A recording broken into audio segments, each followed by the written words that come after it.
Hey there, fans. Haven for Heroes here. Got a few more subscribers. Awesome. Trying to get to 1,000. We're quite a ways off, like 645 to be exact as of filming today. State of comics.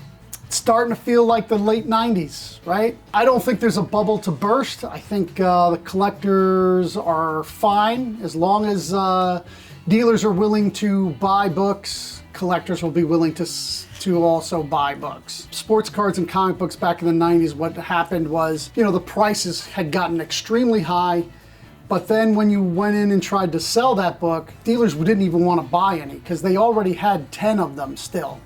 So that's a lot of this fake scarcity that you're seeing. Kind of what Marvel and now DC has come in to do is the 1 in 25s and 1 in 50s. Shops don't have customers buying 50 books and then they're getting 150. They want the 50, so they're buying 50 books. They're of course not trashing them because they paid for them, but they're either discounting them down to 50% or they're warehousing them. Kind of one of the reasons I'm contemplating and very close to dumping DC, because I can't sell their books. Okay, their marketing, both Marvel and DC has moved their marketing to basically social media, and social media is a fake marketing. It is not a real market plan. It's not, you're not reaching anybody that doesn't already know you're there. Basically, you're advertising to your followers and they say, well, hey, DC has 5 million followers. Look through their feed. See how many likes they get. They're like, well, there's views and people don't like. What, you want to say they get 10 times the amount of views that they do get likes? Is that, would that be fair to say 10 times? So if they got 10 times, most of their posts on Twitter are like 2,600, 2,000, below 2,000. So what is the most views they're getting? 20,000? They already sell 50,000 books. Let's say that they're, because of the 1 in 25s and 1 in 50s, they're only really getting 30,000 readers. So basically the people that are seeing it are the people that are already buying the book. That's probably the majority of the people that hit the likes are, I don't know, this is a baseball term. If you're not into sports, I'll explain it, a homer, right? So a lot of times when you're watching baseball, if the announcer is constantly talking about the team, even if they're losing 10-0, and he's talking about how great the home team is, we call him a homer, right?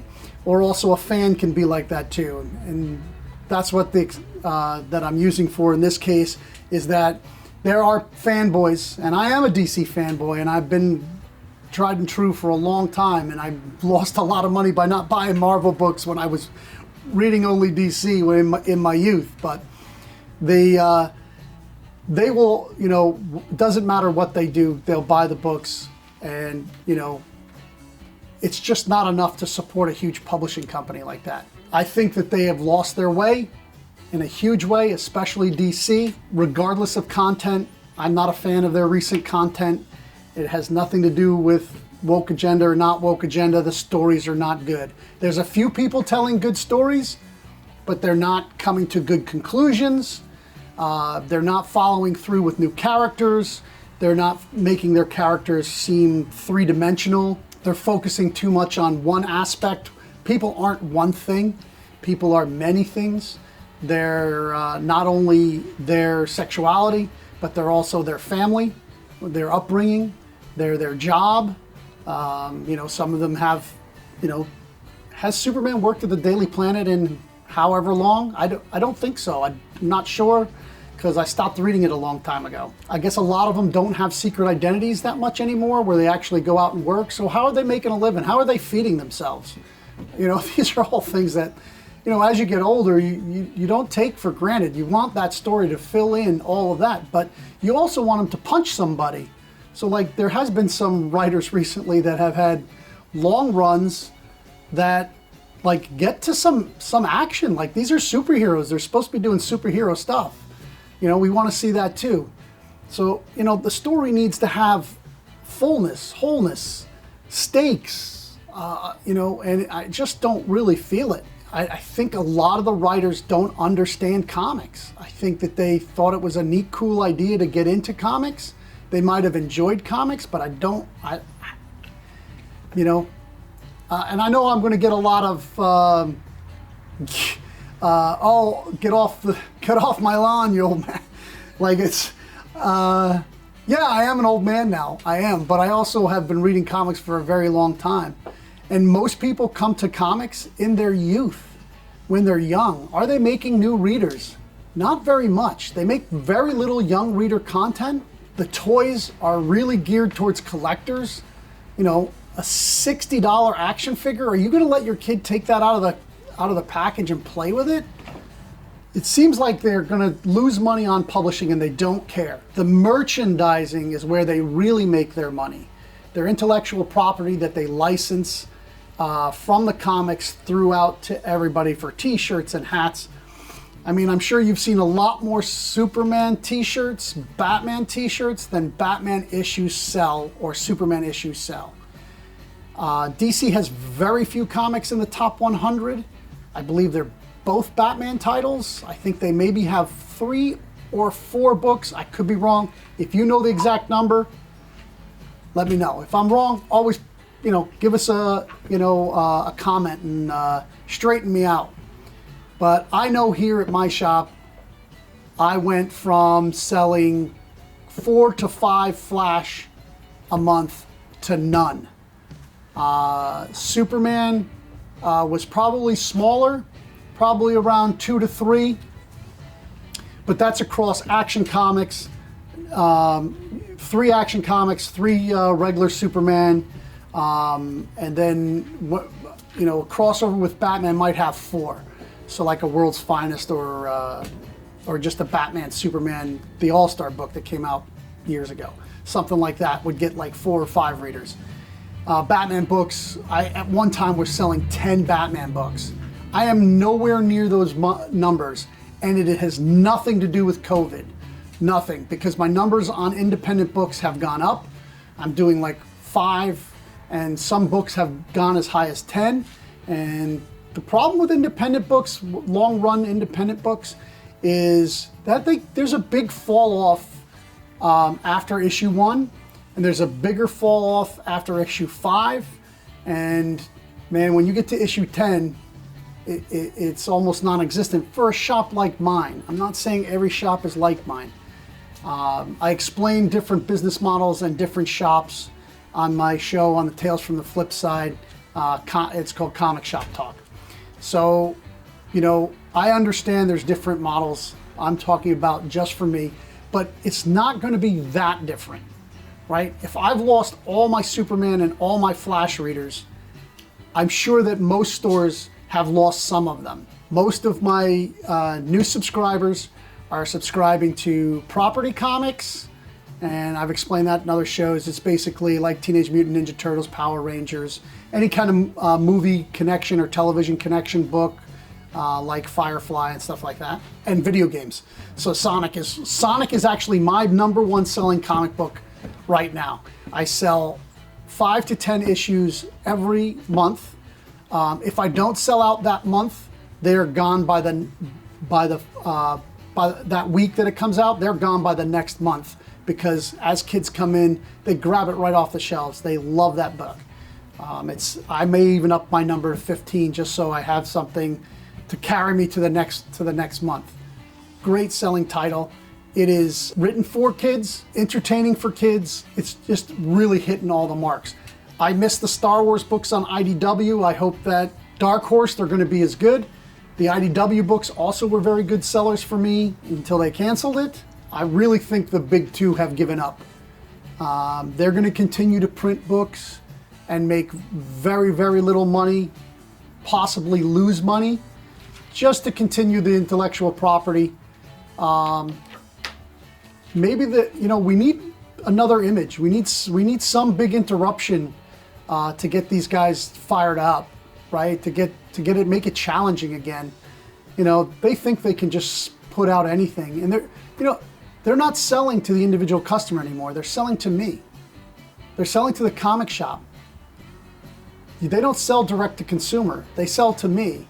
So they're putting things in there that they think I want to hear for me to buy the book. I don't care what happens in the book unless I'm reading it. And I do read a lot of books, but I don't read every book, especially ones that I find no interest in. They need to be selling it to I need to be able to sell that book to somebody else. And everybody's like, well, if you read them, then you can tell people about them and help sell them. Listen, I'm already paying for the books. I am not their marketer. I'm not their merchandiser. And people are like, oh, if you want to be successful, that's all the things you have to do. When you're in a partnership, and I really feel that publishing and the comic shop are a partnership, it's a business-to-business sales. They should want my sales to go up, right? That means their sales would go up. That means they have a marketing budget. They're a huge corporation, both of them. Marvel has Disney. Yeah, when they put out a new movie, we get a little bit of interest in Marvel, and some new people come in. Actually, the most interest has both from Marvel and DC has been their tie-ins to Fortnite. That has brought in a lot more people to get this code out of the book. You know, there's a lot of handheld games that adults are playing. Get codes from them. You don't even have to do a tie-in. Just put a code in the book, you know, and you're going to get a lot of people coming in and going, hey, Raid Shadow Legends. I want a Raid Shadow Legends player. Raid Shadow Legends has a legendary character that you can get in the new X-Men title, you know, or you know, maybe you can get the Black Knight, yeah, and they do they team up and put a Black Knight in Raid Shadow Legends, or Marvel has a phone game. Freaking give us a code to that, a skin. Market your books, man. Like, if you're not going to make good content, you really need to do marketing. Even if you are doing good content, there has to be some marketing. And get back at these kids, man. Make pencil toppers. Let's make some pencils with characters on them, so that, you know, and give them away. You know that teachers are out there having to buy supplies for their students. You know, donate to every school a 20-pack of pencils with the characters on it. Get somebody in to write a math book that has the characters in it. And then it's like a free 10-page comic book story with math involved. You know, there's thousands of ideas to get back into the game. This, like, everybody is on Twitter and everybody's on Instagram. Nobody is really reading it anymore. You look at the people that's really making money on Twitter and Instagram, and, you know, sad to say, it's probably the majority of it is porn or soft. It's true. I mean, you go look at how many likes one of these female cosplayers that also has an OnlyFans, how many likes her Instagram gets is way more likes than Marvel or DC gets. Probably to a 100th degree. So, you know, I'm not saying use those influencers to sell your comics. I'm saying let's get some kids involved. You know, I overbuy for Free Comic Book Day. I have all the comics out, and if they run out, I keep putting comics out until the day is over. But I overbuy anyway. Why? Because all year long I give those comics away. If there's a kid here that wasn't here for Free Comic Book Day, I give them a comic. Because I want to start readers. Because readers are your comic shop's life and blood. When all this speculation is over and done, the bubble bursts, the people who are going to come in are the people who read these books and love these stories. That's who comes to a comic book shop, right? That's who wants to read. They want to ask you, hey, I want to read something. I don't like any of the stuff out. What's a series that you have? That's why I make like 1 through 5 sets, and, you know, from the 60s, 70s, 80s, 90s. I make these sets because, especially the stuff that I think were great, so that I can, when people are like, hey, what should I read? I'm like, boom, read this, you know. I really can't recommend too much new stuff that's coming from Marvel or DC. You know, Chip Zdarsky's great. Yeah, I could, you know, his stuff's been good. Scott Snyder hasn't done anything at Marvel DC a while, but all his stuff is good. So that's all independents now. Brian K. Vaughan, he's all in the independents. I read Jeff Lemire.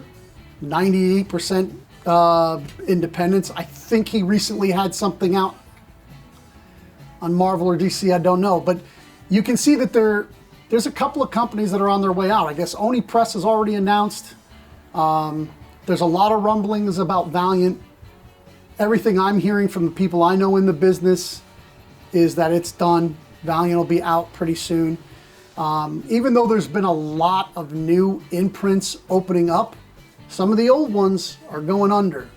So there's a shakeup going on, and it's just beginning.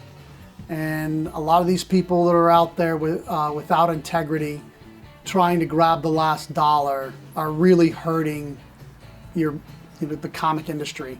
And if you love comics, stay the hell away from them. You know, you don't have to go on there and run them down on Twitter or on Instagram or anything. They'll bury themselves. Just support the stores that you enjoy. If you love reading comics, go to those stores that aren't trying to shove every variant down your throat. I have probably 2 years of variants. I keep them in one place. They're all cover price. Are they 1 in 25s? There's a couple in there that are 1 in 10s, maybe a couple of 1 in 25s. Most of them are B covers, C covers, D covers, E covers, G covers, H covers.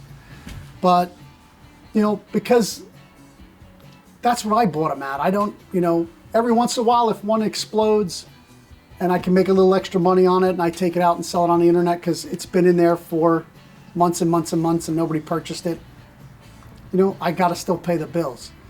But if one of my subscribers came in and saw it on the internet and said, hey, I was wanting that book, they'd get it at cover price because they're a subscriber. Loyalty breeds loyalty. That's where it comes down to. When I'm selling a big book off the wall, that's thousands of dollars. If you're a regular customer, you're going to get a really good discount. If you're somebody that shows up and just wants to, get the book and flip it, I'm going to stick to my price. That's what it basically comes down to, is that I support the people who support me. That includes the people that watch my show. So come on down to Port Jervis, New York. See us at Haven for Heroes. If you can't make it, I ship. We also fill, if you're doing runs, if you're looking for back issues of stuff that's not key issues, man, I sell those dirt cheap. So if you're filling any kind of runs, let us know. We'll help you out. Most importantly, keep reading comics.